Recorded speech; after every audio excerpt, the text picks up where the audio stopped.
ഈശോയിൽ സ്നേഹം നിറഞ്ഞവരെ, നന്മ നല്ലതും തിന്മ നല്ലതല്ലാത്തതുമാണ്. ഈ വിചാരത്തെക്കുറിച്ച് ആർക്കും എതിരഭിപ്രായം കാണില്ല. ലോകത്തിൽ നന്മയുണ്ടാകണമെന്ന് ആഗ്രഹിക്കുന്നവരാണ് ബഹുഭൂരിപക്ഷം മനുഷ്യരും. പക്ഷേ എൻ്റെ നന്മകൾക്കായി മറ്റൊരാൾക്ക് നല്ലതല്ലാത്തത് സംഭവിക്കാൻ ഞാൻ ബോധപൂർവം ഇടവരുത്തുകയാണെങ്കിൽ എൻ്റെ നീതിബോധത്തെക്കുറിച്ച് പുനഃവിചിന്തനം നടത്താറായിരിക്കുന്നു.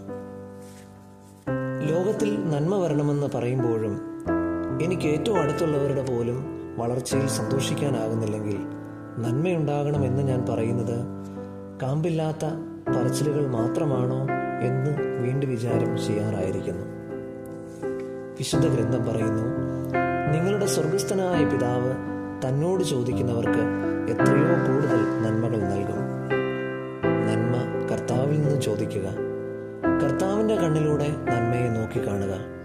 കർത്താവ് ആഗ്രഹിക്കുന്നത് പോലെ നന്മ പ്രവർത്തികൾ നമ്മിലൂടെയും തുടരാൻ ആഗ്രഹിക്കുക. അതായത് നന്മയുടെ ഉറവിടവും നന്മയുടെ അളവുകോലും നമ്മുടെ സ്വർഗീയ പിതാവായിരിക്കട്ടെ. ആമേൻ.